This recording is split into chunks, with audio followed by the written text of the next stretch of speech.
Hello guys, my self Mahadev Verma. स्वागत है आपका आपके यूट्यूब चैनल GSM क्लासेस में। आज मैं बायोलॉजी के अंतर्गत क्लास 9th की एक बहुत ही इंपॉर्टेंट टॉपिक्स के साथ आया हूं, जो कि है सजीव किससे बने होते हैं। पहले मैं इस एक्टिविटी को समझाऊंगा, क्योंकि सेल जो बायोलॉजी का मेन इंपॉर्टेंट टॉपिक्स है वो सेल है, जिसको हिंदी में कोशिका बोलते हैं। ठीक है, तो उसमें मैंने पहले लेक्चर्स में जो 9th का मैंने पहला लेक्चर्स दिया था, उसमें मैंने क्या बताया था कि सेल्स क्या होती है। उस पर कुछ प्रिंसिपल दिए गए थे, जिसको आपके टी श्वान और MJ स्लाइडन जी ने दिया था। उसकी हिस्ट्री क्या है, इन सारी चीज़ों पे हमने स्टडी किया था।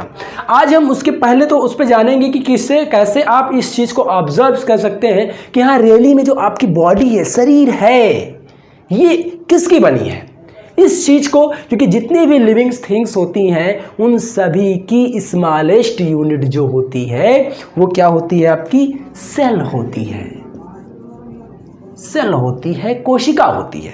ठीक, तो उसी पे हम पहले इस एक्टिविटी को समझ लेंगे, जिससे कि आप भी अपना एक्सपेरिमेंट करके और इस चीज से आप सेटिस्फाई हो जाए कि हाँ जो सर कह रहे तो रियली में सही है। ठीक, इस चीज को मैं समझाने के लिए एक छोटा सा एक्टिविटी लेके आया हुआ आपका। वो एक्टिविटी क्या कहते हैं, सजीव किससे बने होते हैं। क्वेश्चंस है, NCERT ने मेंशन भी किया है, समझाया भी है कि how do made of living organisms.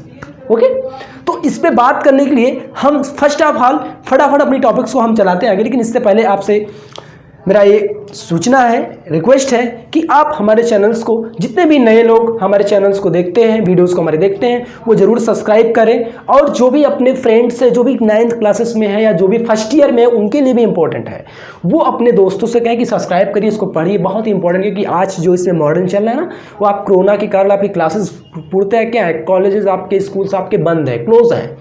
तो आप केवल आपका एक ही बचता है कि आप ऑनलाइन स्टडी करें, वही आपके पास माध्यम है। तो आप पेन और कॉपीज लेके इसको नोट भी किया करिए, साथ बैठिए।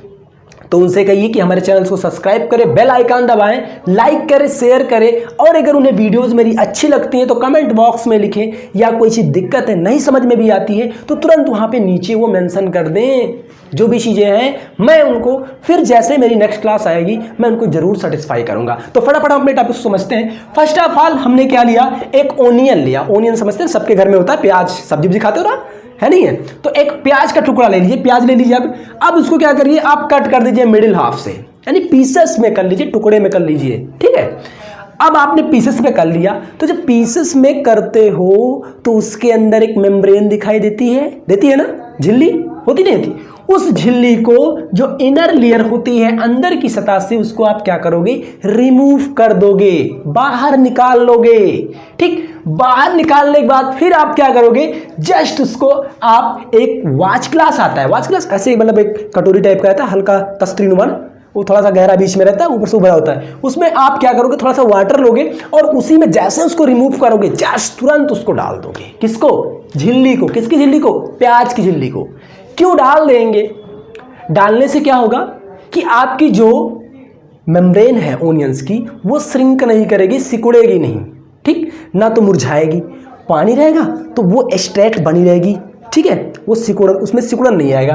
अब इतना करने के बाद आप इतना कर लिए, फिर क्या करिए, आप एक ग्लास की स्लाइड यानी कांच की स्लाइड आती है, ठीक ऐसे रहती है बनी हुई, यूं यूं, जो क्या रेक्टेंगल बोल सकते हैं।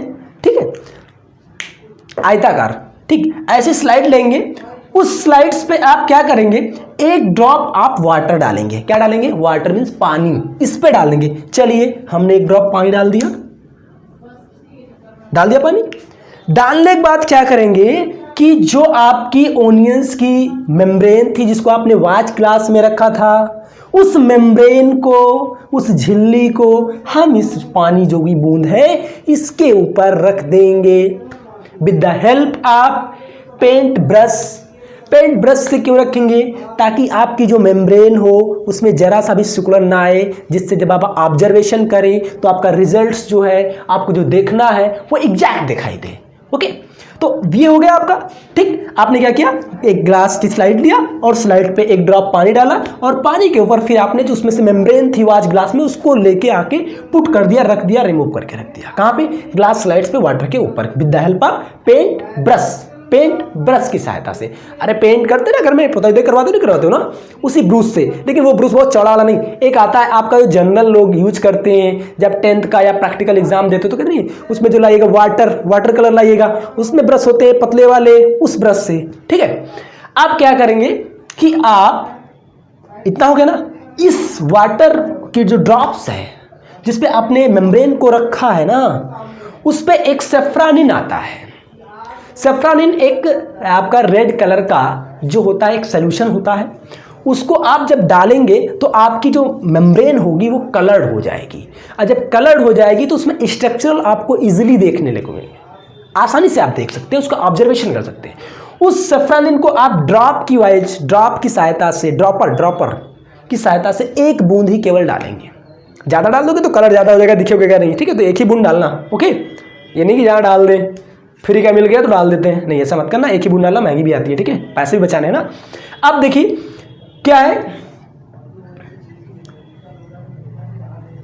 आप जो मेम्ब्रेन आपने कवर स्लाइड्स पे रखा था, ठीक, कवर स्लिप जो भी थी आपकी, ठीक है, उस स्लाइड जो थी आपकी, ग्लास स्लाइड थी, इसके ऊपर एक कवर स्लिप आती है, ऐसे राउंडेड रहती है, ग्लास की बनी होती है।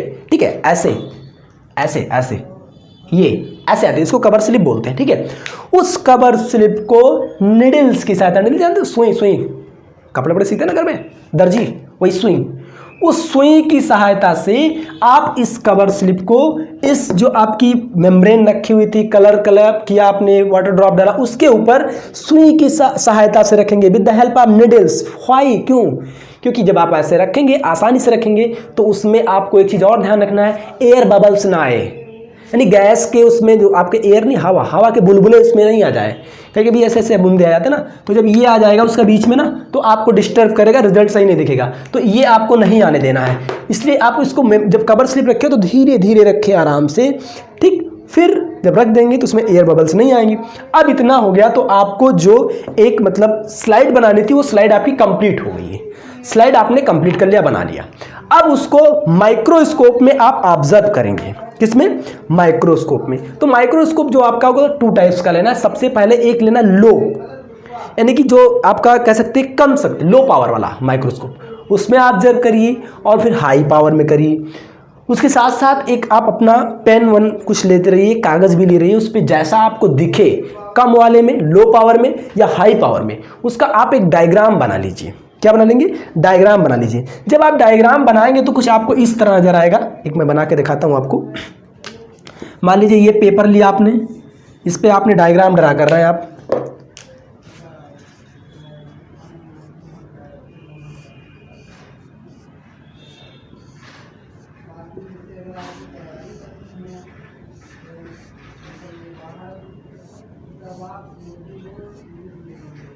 ठीक है, ये जब करेंगे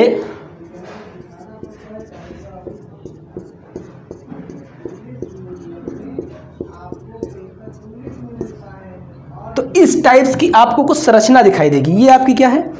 ये आपकी सेल्स हैं, जिसको कोशिकाएं बोलते हैं, और ये आपके क्या है? न्यूक्लियस, जिसको केंद्रक कहते हैं। क्या बोलते हैं? केंद्रक बोलते हैं।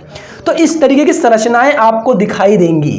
तो आप क्या देखेंगे कि जो लिविंग थिंग्स थी, वो मेम्ब्रेन थी, वो इतनी इतनी छोटी छोटी इकाइयों से मिलकर बनी है। ठीक है, ऐसे बनी है। ठीक, तो इसी प्रकार जितने भी लिविंग ऑर्गेनिज्म होते हैं वो ऐसे बने होते हैं। चाहे वो ऑर्गेनिज्म कोई छोटा वाला हो, चाहे कोई बड़ा हो, यानी कि चाहे प्याज का टुकड़ा आपका छोटा हो, चाहे बड़ा हो, संरचनाएं सब आपको एक समान दिखाई देंगी। तो इस टाइप से, इस एक्सपेरिमेंट से हमको पता चलता है क्या कि how do made of living organism. तो आप कह सकते हैं living organism made of cells. किससे? सेल्स।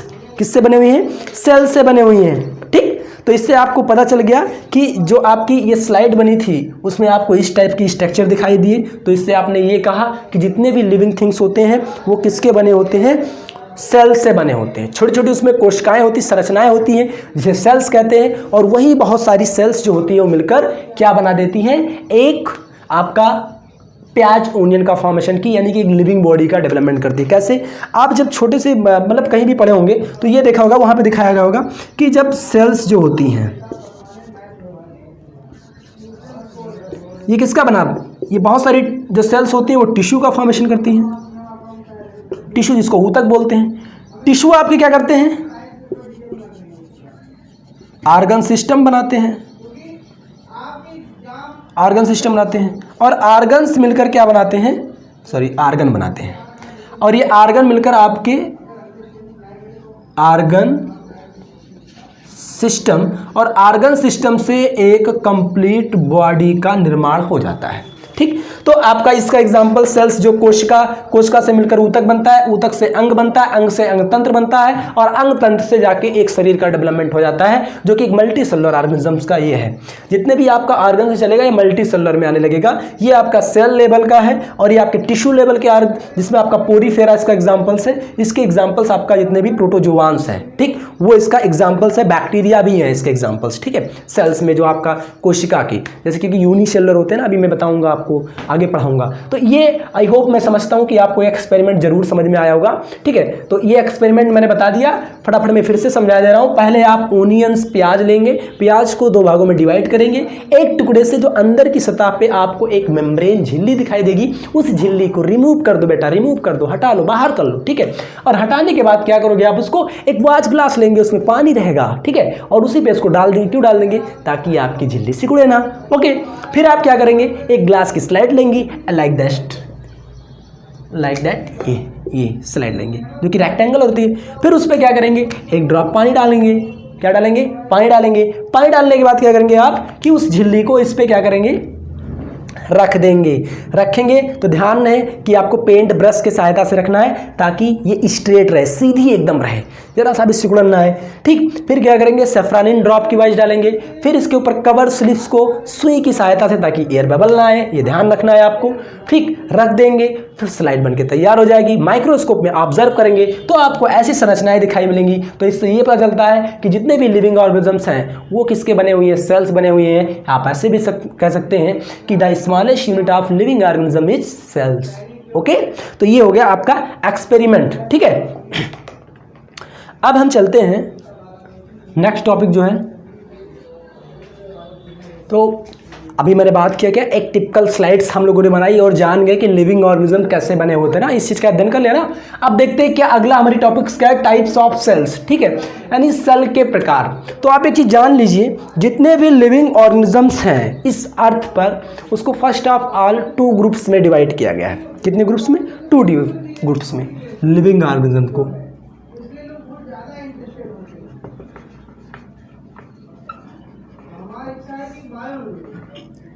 ऑन अर्थ इसको 2 ग्रुप्स में डिवाइड किया गया है। पहला आता है नॉन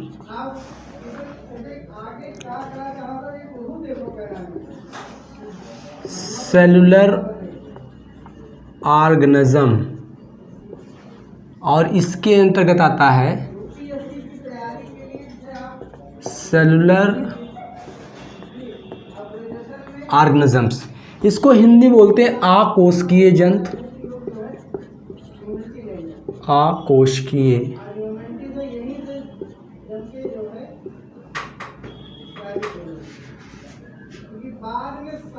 कोशिकीय जीव, और इसमें आता है कोशिकीय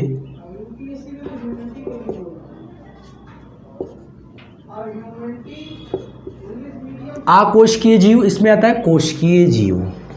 ठीक है, ये 2। इसका उदाहरण जो है वो विषाणु है, जिसको वायरस कहते हैं। क्या बोलते हैं, वायरस। एग्जाम्पल्स, ठीक है, इसमें आपका। और जो सेलुलर ऑर्गेनिज्म है, कोशिकीय जीव है, इसका उदाहरण आपका जितने भी प्लांट्स बॉडीज हैं, बैक्टीरिया है, ह्यूमन बींग्स, ये सब आता है। यानी कहने का मतलब ये है कि जो नॉन सेलुलर ऑर्गेनिजम्स होते हैं, अकोशिकीय जीव होते हैं, इनकी शरीर जो होती है वो कोशिका से नहीं बनी होती है। इसमें कोशिका जो होती है एब्सेंट होती है। ठीक, इसीलिए जब ये आउट ऑफ इन्वायरमेंट रहते हैं तो ये कैसा व्यवहार करते हैं, नॉन लिविंग का, निर्जीव का। लेकिन जैसे ही होस्ट में जाते हैं, ठीक है, वहाँ पर क्या करते हैं, ये लिविंग्स का रोल अदा करते हैं, लिविंग्स बींग्स की तरह व्यवहार करते हैं, यानी सजीव की तरह। ठीक है, और एक चीज़ जान लीजिए, ये क्या करते हैं, जो लिविंग ऑर्गेनिजम्स होती है उसकी मशीनरी को यूज करके, यानी मशीनरी मतलब जो उसका डीएनए जो भी होगा उसको इस्तेमाल करके अपना जनन करते हैं। ठीक है, अब सेलुलर ऑर्गेनिज्म कोशिकीय जीव, इनकी जो शरीर होगी वो कोशिकाओं से मिलकर बनी होगी। ठीक, तो अब हम बात करते हैं कि आपका जो टाइप्स ऑफ सेल है, इसके अंतर्गत ये देख लीजिए कि जो सेल होती है आपकी, ठीक, वो बहुत ही सिंपल स्ट्रक्चर है, बहुत सिंपल स्ट्रक्चर है, बहुत सिंपल संरचना है, साधारण सी सरलतम संरचना है। ठीक है, जिसके ऊपर एक झिल्ली पाई जाती है और उस झिल्ली के अंदर इनसाइड, ठीक है, मान लीजिए कि ये कोई कोशिका हो गई, मैंने एक कोशिका बना रखा है, तो इसके बाहर ये, इसको बता रहा हूँ, ये एक झिल्ली होती है और उसके अंदर लिक्विड भरा होता है या कह सकते हैं फ्लूइड भरा होता है। तो जो बाहरी भाग होता है उसको बोल देते हैं क्या? Plasma membrane. ठीक, क्या बोल देते हैं? प्लाज्मा मेम्ब्रेन, या जिसको हिंदी में जीव द्रव्य कला कहते हैं। और जो अंदर वाला भाग होता है उसको बोल दिया जाता है प्रोटोप्लाज्म। कोशिका के अंदर वाले भाग को, जहाँ पे लिक्विड वाला भाग जो है यानी कि द्रव, जिसमें कि आपका फ्लूइड भरा था, वो वाला भाग कहलाता है जीव द्रव्य, और वो जिससे घिरा हुआ है जिस झिल्ली से, वो कहलाता है आपका जीव द्रव्य कला कहलाता है। क्या कहलाता है? जीव द्रव्य कला कहलाता है। अब जो प्रोटोप्लाज्म होता है, यानी दैट मीन्स ये, ठीक, उस प्रोटोप्लाज्म में, उस जीव द्रव्य में कुछ विशेष अंग पाए जाते हैं, कुछ विशेष ऑर्गन्स होते हैं, जिसे क्या बोलते हैं? सेल ऑर्गेनेल्स बोलते हैं, कोशिकांग बोलते हैं, नहीं कोशिका के अंग बोलते हैं, कोशिकांग बोलते हैं। ठीक, अब कोशिका के अंग के अंतर्गत आपके बहुत सारे पार्ट्स आते हैं, जैसे कि आपका केंद्रक हुआ, माइटोकॉन्ड्रिया हुआ, लाइसोसोम हुआ, इंडोप्लाज्मिक रेटिकुलम हुआ, गोल्जी अपैरेटस हुआ, ठीक है, राइबोसोम्स, वैक्यूल्स, ठीक है, ये बहुत सारे हैं। आपका हरित लवक है, जैसे प्लास्टिड्स है आपका, ये सारे, और ये आपका पराक्सीसोम्स है, सेंट्रोसोम्स, ये सारे ऑर्गेनल्स जो होते हैं इसको कोशिकांग कहते हैं, यही आपके जीवद्रव्य कला में पाए जाते हैं। ठीक, तो जिसमें से जो न्यूक्लियस होता है वो सबसे इंपॉर्टेंट ऑर्गन है, जो सबको कंट्रोल करने का काम करता है, नियंत्रित करने का काम करता है। कौन? केंद्रक करता है, जो विशेष है। ठीक, तो इसी में जो संरचना है, उस संरचना के बेसिस पे, स्ट्रक्चर के बेसिस पे कह लीजिए, या न्यूक्लियस के आधार पर, केंद्रक के आधार पर कह सकते हैं कि आपकी जो कोशिका होती है वो 2 टाइप्स की होती है। कोशिका जो होती है वो 2 टाइप्स की होती है। ठीक, कोशिका जो होती है वो 2 टाइप्स की होती है। पहली है आपकी प्रोकैरियोटिक सेल और एक होता है यूकैरियोटिक सेल। इसको बोलते हैं हिंदी में पूर्व केंद्रकीय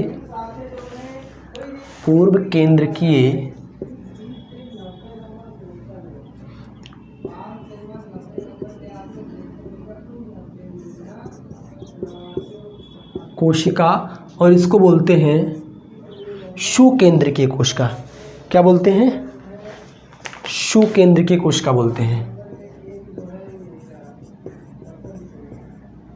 सुकेंद्रकीय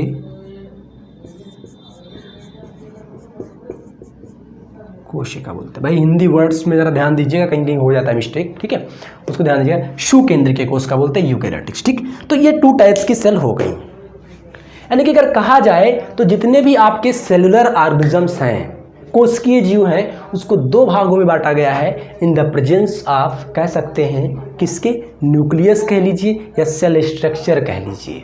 ठीक है, अब प्रोकैरियोटिक सेल्स जो होती है, जिसका मैंने एक ये डायग्राम बना रखा है, जो प्रोकैरियोटिक वर्ड्स है ये 2 ग्रीक वर्ड्स से मिलकर बना हुआ है। Pro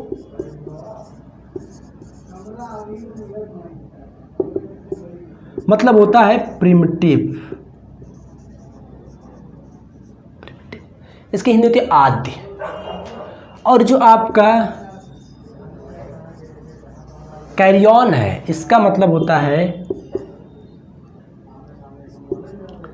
nucleus.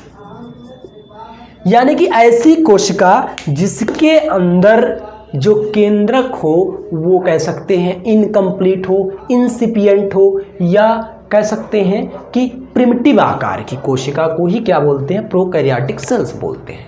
ठीक। यूकैरियोटिक्स को अभी मैं समझाऊंगा, पहले प्रोकैरियोटिक्स पे हम लोग स्टडी कर लेते हैं। तो जो प्रोकैरियोटिक कोशिका है ये आपकी कैसी है, यूनिसेलुलर है। कैसी है, ये यूनिसेलुलर है। जो आपकी प्रोकैरियोटिक कोशिका है, मैं प्रोकैरियोटिक की जनरली बात करूंगा, तो ये प्रोकैरियोटिक कोशिका जो है आपकी, ये मैंने कहा पहले पॉइंट है कहा कि ये यूनिसेलुलर, और दूसरी चीज है कि ये जो सेल है वो आपकी कैसी है, प्रिमिटिव है, और दूसरी बात क्या है कि इनकम्प्लीट है, प्लस इनकम्प्लीट है, ठीक है। क्या है, इनकम्प्लीट है। इनकम्प्लीट क्यों कह दिया गया, प्रिमिटिव कह दिया गया, क्योंकि इसके अंदर कुछ ऐसे ऑर्गेनल्स होंगे या कह सकते हैं मेम्ब्रेन बाउंडेड स्ट्रक्चर्स जो होते हैं वो एब्सेंट होते हैं। जैसे आपका जो न्यूक्लियस इस कोशिका के अंदर, इसीलिए इसको बोल दिया जाता है, क्या बोल देता है, प्रोकैरियोटिक सेल्स कहते हैं। क्या कहते हैं, प्रोकैरियोटिक सेल्स कहते हैं। इस प्रोकैरियोटिक सेल्स के अंदर, ठीक है, 3 टिपिकल कह सकते हैं या कह सकते हैं कि 3 बेसिक स्ट्रक्चर्स होते हैं। एक टिपिकल प्रोकैरियोटिक कोशिका के अंदर 3 बेसिक स्ट्रक्चर्स होते हैं।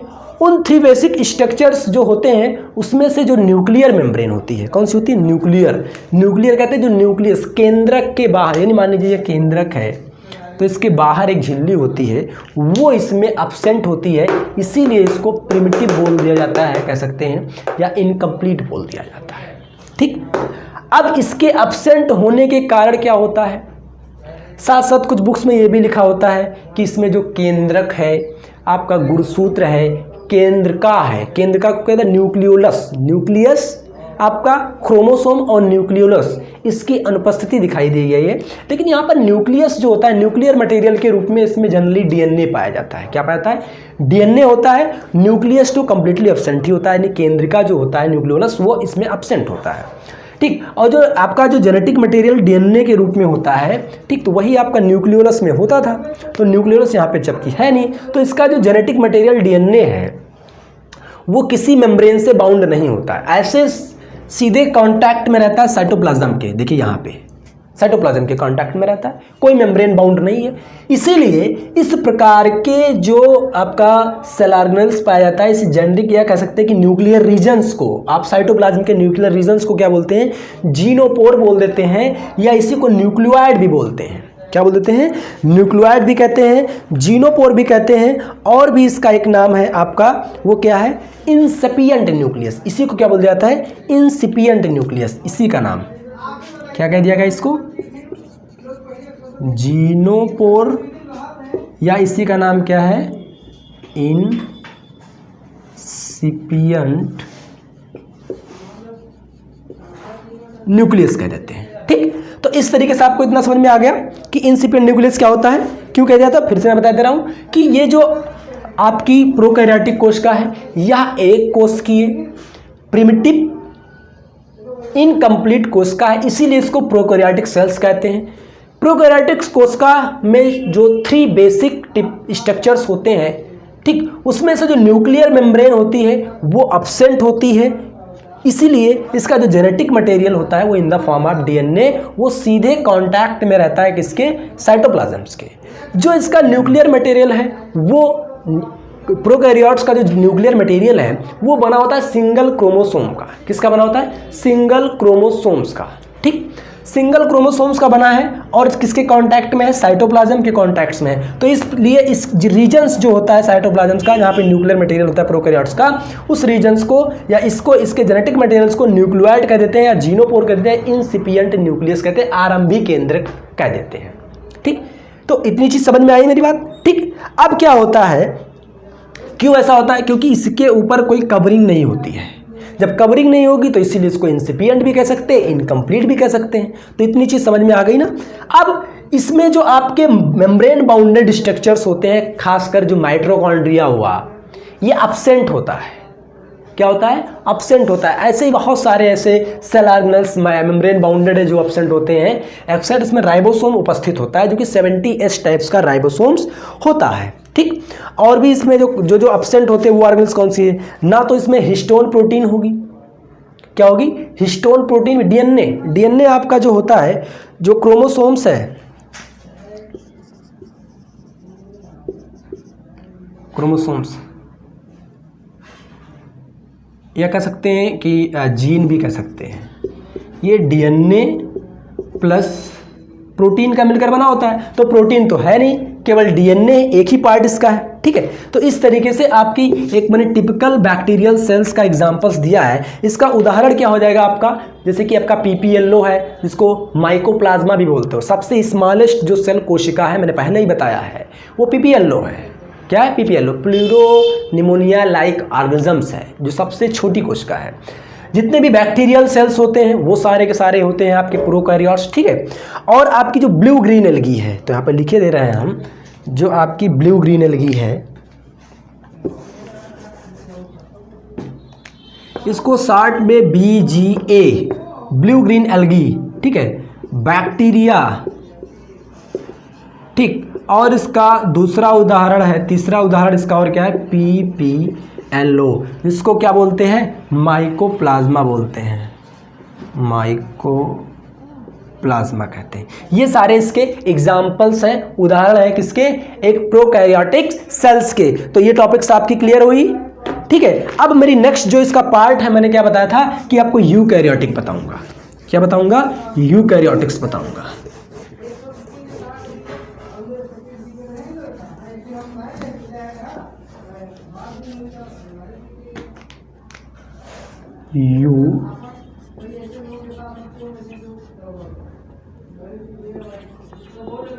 यूकैरियोटिक्स, ठीक। यूकैरियोटिक जो शब्द है, ये ग्रीक भाषा के दो शब्द से मिल गया है। यू का मतलब होता है ट्रू, और फिर वही आपका कैरियन का मतलब हो जाएगा न्यूक्लियस, यानी कि ऐसी कोशिका जिसके अंतर्गत कंप्लीट न्यूक्लियस पाई जाए, यानी विकसित केंद्रक पाया जाए, ऐसी कोशिका को क्या बोलते हैं? यूकैरियोटिक सेल्स बोलते हैं। क्या बोलते हैं? Eukaryotic cells. इसकी सबसे पहले इंपॉर्टेंट पॉइंट्स तो ये हो गई कि इसके अंदर ट्रू न्यूक्लियस होगा, यानी कि जो न्यूक्लियस होगा आपका वो मेम्ब्रेन बाउंडेड होगा, यानी कि उस केंद्र, जैसे मान लीजिए ये हुआ तो इसके ऊपर एक झिल्ली पाई जाएगी, यानी कि यहाँ पर आपका न्यूक्लियोलस भी होगा, केंद्रक भी होगा, केंद्रिका भी होगी, और उसमें गुणसूत्र भी होगा, जो कि डबल स्टैंडर्ड होगा। डीएनए बनाते हो ना ऐसे, डीएनए, ठीक है, डबल स्टैंडर्ड। तो ऐसे ही यहाँ पर पाया जाएगा। हिस्टोन प्रोटीन भी यहाँ पर होगी, वहाँ पर उसकी कमी थी, ठीक। दूसरी बात, इसी खास पॉइंट क्या है कि इस सेल के अंदर जितने भी आपके डबल स्टैंडर्ड सेल ऑर्गेनेल्स हैं, जैसे कि आपका माइटोकॉन्ड्रिया है, ठीक, आपका लाइसोसोम हो गया, गोल्गी अपैरेटस हो गया, एंडोप्लाज्मिक रेटिकुलम, राइबोसोम इसमें 80S का पाया जाएगा, ठीक। तो ये सारे इसके कैरेक्टर्स हैं जो कि इसके अंदर सारे ऑर्गेनेल्स प्रेजेंट्स होते हैं। वैक्यूल्स आपका प्रोकैरियोट में भी होता है, यहाँ पर भी वैक्यूल्स होगा, ठीक। यहाँ पर आपको प्लास्टिड्स भी मिलेगा, वहाँ पे प्लास्टिड्स आपके नहीं थे, ठीक, यहाँ पर होगा। तो ये सारे सेल ऑर्गेनेल्स जो होते हैं यहाँ पे प्रेजेंट होते हैं। तो ऐसी जो कोशिकाएं होती हैं उनको क्या बोल देते हैं? यूकैरियोटिक सेल्स बोल देते हैं। एक जनरल स्ट्रक्चर अगर हम देखें तो आपने स्ट्रक्चर देखा होगा, बहुत सारी ऐसी हैं। आप एक उदाहरण ले सकते हैं अमीबा का,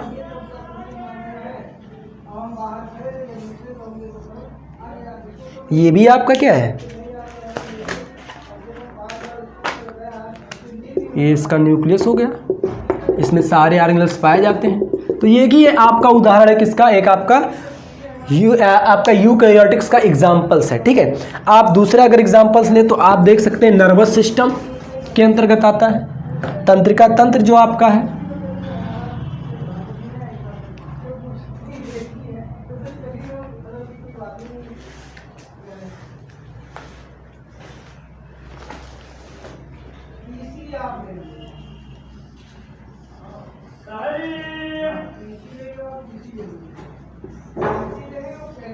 एक मैं जनरल स्ट्रक्चर बनाया जा रहा हूँ आपको, पूरा मैं बता नहीं रहा हूँ एग्जैक्ट कैसे, ठीक है। तो ये ऐसे बना होता है, ये इस पर माइलिनेटेड शीथ लगी होती है, यहाँ पे ऐसे बटन लाइक स्ट्रक्चर होते हैं, यहाँ पे भी निकले होते हैं, ठीक है, ये ठीक, ये भी आपकी एक क्या है, यूकैरियोटिक सेल्स है। तो इस तरीके से आपका जो ह्यूमन का स्पर्म है वो भी आपका क्या है, एक यूकैरियोटिक सेल्स के अंतर्गत आता है। ये सारे इसके एग्जाम्पल्स हैं, ठीक है। तो जितने भी एनिमल्स बींग्स होते हैं, और ये दो टाइप्स के होते हैं, जो आपके यूकैरियोटिक्स होते हैं ये 2 टाइप्स के होते हैं। एक तो आपका यूनिसेलर होगा और दूसरा आपका जो होगा वो मल्टीसेलर होगा, ठीक। यूनिसेलर में आपका ये अमीबा आ जाएगा, यूग्लिना, पैरामीशियम जो भी है ये सारे आ जाएंगे आपका। मल्टीसेलर में जितने भी मैमेलियंस हैं या जो भी हर एम्फीबियंस वगैरह जो भी, ये सारे इसके एग्जाम्पल्स हैं। तो आई होप मैंने आज डिस्कशन किया आपका टाइप्स ऑफ सेल का और एक एक्सपेरिमेंट का डिस्कशन किया। अब अगले जो टॉपिक्स आएगा उसमें मैं आपको बताऊंगा। हाँ, एक चीज़ और यहाँ पे डिफरेंस देख लेते हैं प्रोकैरियोट्स और यूकैरियोट्स में। प्रोकैरियोट्स में क्या देखा कि वहाँ पर जो सेल्स थी वो प्रिमिटिव थी, यहाँ पर क्या थी, कंप्लीट थी, ट्रू सेल्स थी। फिर दूसरी पॉइंट क्या है कि इसमें जो आपका न्यूक्लियर पाया जाता है, न्यूक्लियस, वो उसको न्यूक्लियोइड कहते हैं, यहाँ पर न्यूक्लियस कहते हैं, क्योंकि यहाँ पे न्यूक्लियोलस, क्रोमोसोम्स और न्यूक्लियस तीनों होते हैं। यहाँ पर क्या होता है, केवल सिंगल क्रोमोसोम्स का ही आपका जो जेनेटिक मटेरियल होता है वो सीधे कॉन्टैक्ट में रहता है। तीसरी पॉइंट, राइबोसोम 70S का होगा, यहाँ पे राइबोसोम कितना होगा, 80S का होगा। सेल ऑर्गेनल्स जितने भी होंगे वो सारे यहाँ पे जो डबल स्टैंडर्ड या मेम्ब्रेन बाउंडेड होते हैं वो प्रोकैरियोट्स में एब्सेंट होते हैं, जबकि यूकैरियोट्स में वो सारे जो आपके ऑर्गेनल्स होते हैं मेम्ब्रेन बाउंडेड वो सारे के सारे प्रेजेंट होते हैं। तो इस तरीके से ये टॉपिक्स हमारी कंप्लीट हुई। कैसी लगी मेरी वीडियो, जरूर आप हमारे चैनल्स को जो नए जुड़े हैं वो सब्सक्राइब करिए, बेल आइकन दबाइए, लाइक कीजिए, शेयर कीजिए। ओके, थैंक्स, जय हिंद, जय भारत।